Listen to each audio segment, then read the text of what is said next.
Good morning. एक बार फिर से आप सभी का हमारे यूट्यूब चैनल पे स्वागत है। और पॉलिटिकल साइंस की इस वीडियो में पिछली वीडियो में हमने पढ़ा था कुछ पॉलिटिकल टर्म्स के बारे में, और अब हम उसी को आगे की तरफ लेके चलेंगे।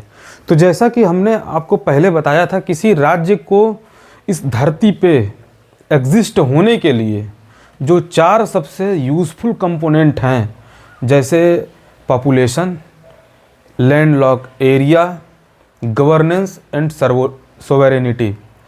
तो यानी कि सोवेरेनिटी बोले तो संप्रभुता है। तो ये राज्य को एग्जिस्ट करने के लिए ये चीज़ें ज़रूरी है। और राज्य शब्द का सबसे पहले इस्तेमाल किसने किया था? राज्य शब्द का सबसे पहले इस्तेमाल मैकियावेली ने किया था। ठीक है। तो आज की इस वीडियो में हम लोगों ने पिछले वीडियो में डिक्टेटरशिप के बारे में जाना था, और आज हम लोग इस वीडियो में रिपब्लिक के बारे में जानेंगे। तो जैसे हमारा जो इंडिया है वो क्या है, हम लोग रिपब्लिक डे सेलिब्रेट करते हैं ना, गणतंत्र दिवस। तो वैसे ही अब हम लोग गणतंत्र के बारे में पढ़ेंगे। तो गणतंत्र क्या होता है? तो गणतंत्र जो है वो रेस्पब्लिका वर्ड है, लैटिन वर्ड, उससे बना है रिपब्लिक शब्द हमारा। और जिसमें इसको हम तोड़ देंगे तो देख लेते हैं, ये थिंग्स हो जाएगा इसका मतलब, और इसका मतलब पब्लिक हो जाएगा। ठीक है।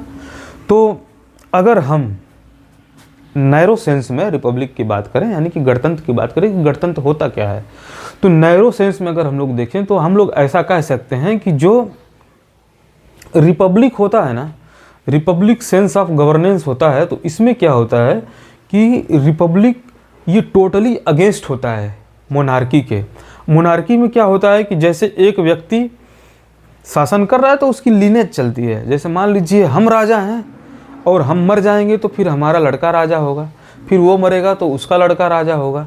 तो ये एक लीनेज चलती है, सक्सेसरशिप चलती है। तो वैसे सिस्टम को मोनार्की बोलते हैं। मगर ऐसा नहीं है। ये गणतंत्र क्या होता है कि गणतंत्र टोटली अगेंस्ट होता है मोनार्की के। मोनार्की में जैसे क्या है कि ये आप ये भी कह सकते हैं कि अगर पिता राष्ट्रपति बन गया किसी देश का, यानी कि प्रधान बन गया, तो फिर उसकी लीनेज फॉलो नहीं करेगी। ज़रूरी नहीं है कि उसका लड़का बन जाएगा, ऐसा इसमें कुछ नहीं होता है। और सबसे बड़ी बात यह है कि ऐसे शासन प्रणाली में, रिपब्लिक में क्या होता है कि इसमें शासक चुना जाता है जनता के द्वारा। अभी हम ये कह लें कि इंडिया में शासक जो है वो जनता के द्वारा, राष्ट्र का जो प्रधान सेवक, ये प्रधान होता है, यानी कि फर्स्ट होता है,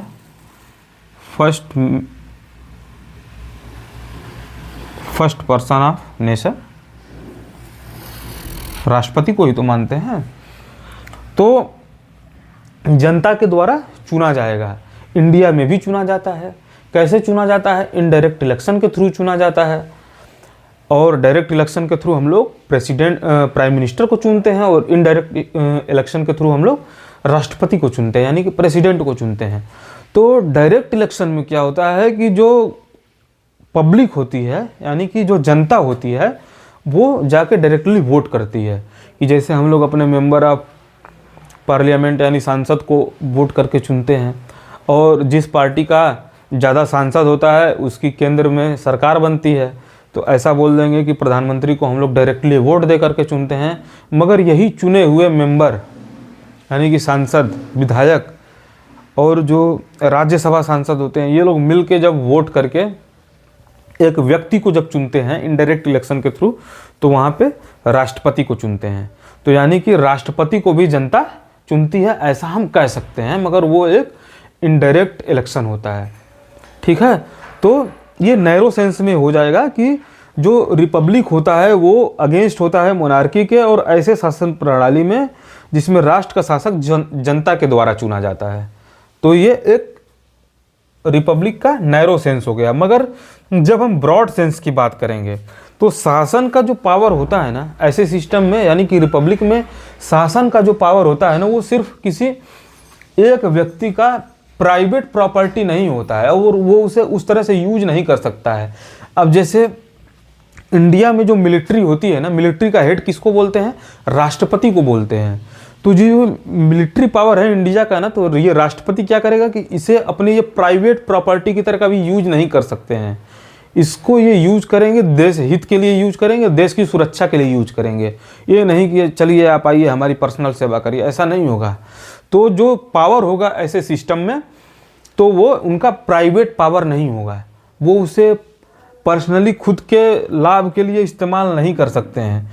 और ऐसे गणतंत्र सिस्टम में क्या होता है कि जो भी डिसीजंस लिए जाएंगे तो वो मतलब बहुजनों को देख के लिया जाएगा। ये नहीं है कि नहीं सिर्फ एक कम्युनिटी के लिए हमने कोई फ़ायदेमंद या नुकसानदायक डिसीजन ले लिया, नहीं, वहाँ पे बहुजन हिताय और बहुजन सुखाय की बात होगी। ये एक कॉन्सेप्ट भी है। हम लोग के इंडिया में एक नेशनल पार्टी है, हालांकि अब उसका अस्तित्व धीरे धीरे समाप्ति की तरफ बढ़ रहा है, जिसकी प्रमुख मायावती जी थी। तो उनका एक ये कॉन्सेप्ट था उनके पार्टी का, हमने कभी पढ़ा था, बहुजन हिताय बहुजन सुखाय। तो जिस शासन पद्धति में बहुजन हिताय और बहुजन सुखाय जैसे कॉन्सेप्ट को लेके चलेंगे तो वहाँ पे आपको गणतंत्र वाला सिस्टम देखने को मिल जाएगा। ठीक है, तो अभी हम लोगों ने रिपब्लिक देख लिया, अब हम लोग डेमोक्रेसी देखेंगे। अब हम लोग डेमोक्रेसी देखेंगे।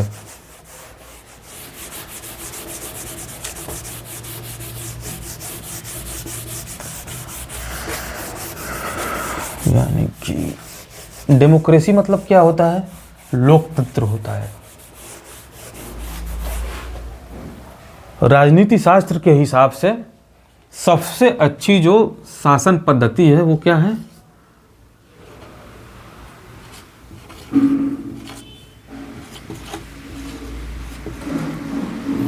डेमोक्रेसी बोले तो लोकतंत्र है, लोकतंत्र।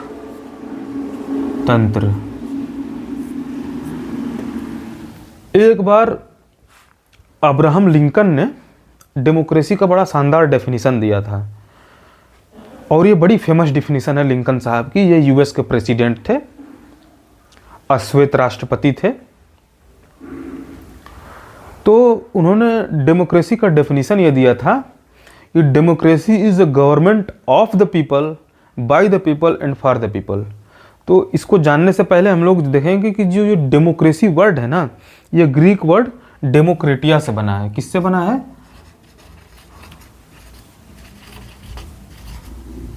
ग्रीक वर्ड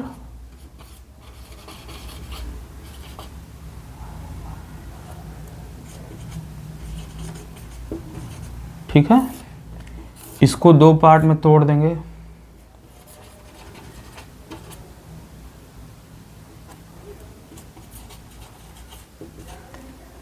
इसका मतलब तो टू रूल हो जाएगा, और इसका पीपल, यानी कि लोगों का शासन जहां पे होगा। अब लोगों का शासन का मतलब क्या होता है कि डेमोक्रेसी में क्या होता है कि डेमोक्रेसी में लोग वोट करते हैं, अपनी सरकार को चुनते हैं। डेमोक्रेसी में लोग अपनी बातों को रखेंगे, अपने राइट्स के बारे में खुल के बोल सकते हैं, किसी भी विषय पे चर्चा कर सकते हैं। तो ऐसे शासन पद्धति को हम लोग क्या बोलेंगे? डेमोक्रेसी बोलेंगे। और डेमोक्रेसी जो वर्ड है वो डेमोक्रेटिया से बना है। जो ये डेमोक्रेटिया क्या है? एक ग्रीक वर्ड है। ओके, पीपल या कह लें common people, the common people.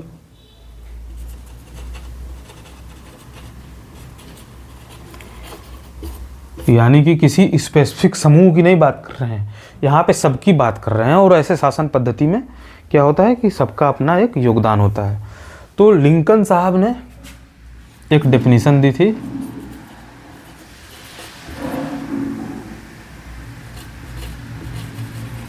The government of the people,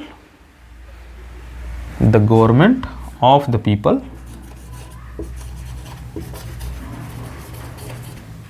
by the people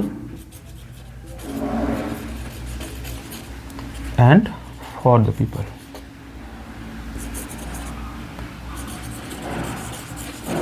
ये किसकी डेफिनेशन थी? लिंकन साहब की थी, Abraham Lincoln, US president.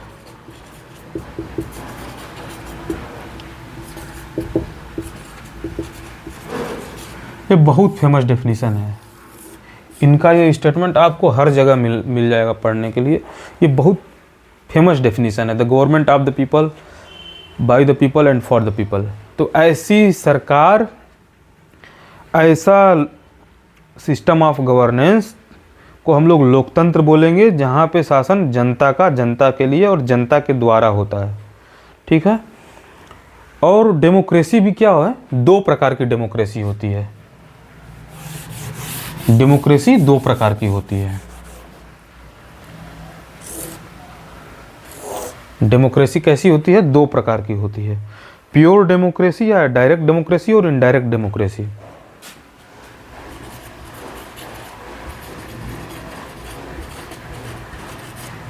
Pure democracy और डायरेक्ट डेमोक्रेसी।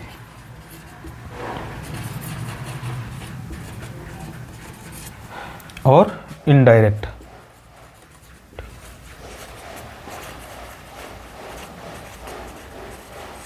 और representative.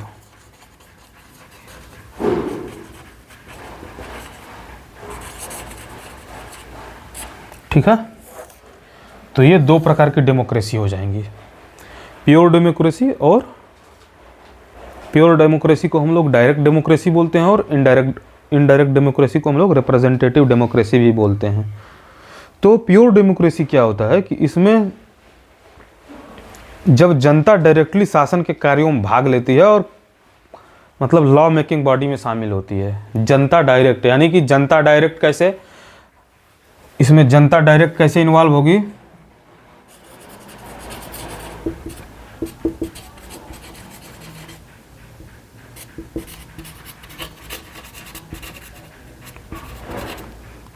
Public involve in governance directly to make law. अब जनता डायरेक्ट कैसे इन्वॉल्व होगी, क्योंकि जो लॉ मेकिंग बॉडी होती है, यानी कि जो पार्लियामेंट्री बॉडी होती है, जिनका कानून बनाना काम होता है, तो वो जनता ही तो होती है, क्योंकि जनता उन्हें चुन के भेजती है। तो इसलिए हम कह सकते हैं कि प्योर डेमोक्रेसी में पब्लिक डायरेक्टली इन्वॉल्व होती है। ठीक है।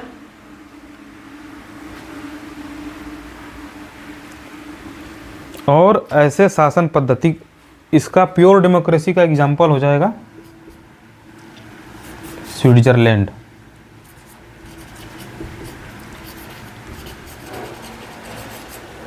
स्विट्जरलैंड पब्लिक इसमें डायरेक्टली इन्वॉल्व होती है। अब इसमें देखो, प्योर जो डेमोक्रेसी होती है, इसमें सैद्धांतिक रूप से कोई प्रतिनिधि या मध्यस्थ भाग नहीं लेगा, सैद्धांतिक रूप से, यानी कि प्रिंसिपली। वहाँ पे क्या है कि पब्लिक इन्वॉल्व रहती है गवर्नेंस में। कानून बनाया ऐसे, एक तरह से पब्लिक वोटिंग हो गई किसी बात पे कि ये नियम बना देना चाहिए, उसमें लोगों ने कह दिया, हाँ सर्वसम्मति हो गई, कानून बन गया। मगर वोटिंग वाला सिस्टम वहाँ भी है, और लोग अपने रिप्रेजेंटेटिव को सदन में भेजते हैं जो उनके अधिकार की और उनके गुडविल की बात करेगा। ओके। तो ऐसा ये हो गया, प्योर डेमोक्रेसी वाली बात हो गई, यानी कि डायरेक्ट डेमोक्रेसी की बात हो गई। अब हम इनडायरेक्ट डेमोक्रेसी की बात करेंगे। तो इसमें क्या होता है कि जो पब्लिक होती है,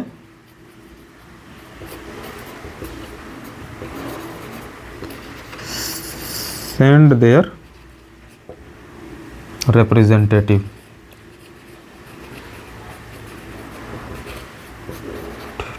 टू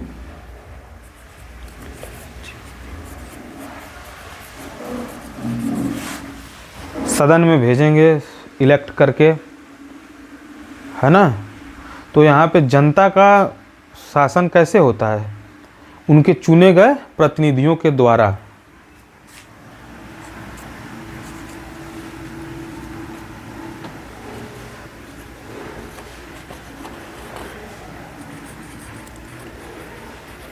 इलेक्टेड रिप्रेजेंटेटिव।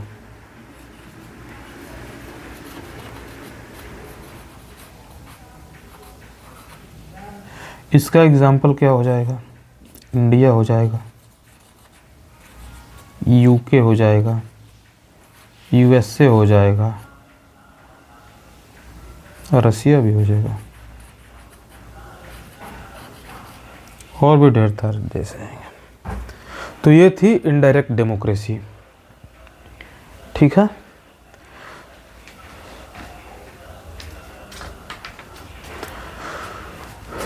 तो दोस्तों आज की वीडियो में हम लोगों ने देखा कि रिपब्लिक क्या होता है, डेमोक्रेसी क्या होता है।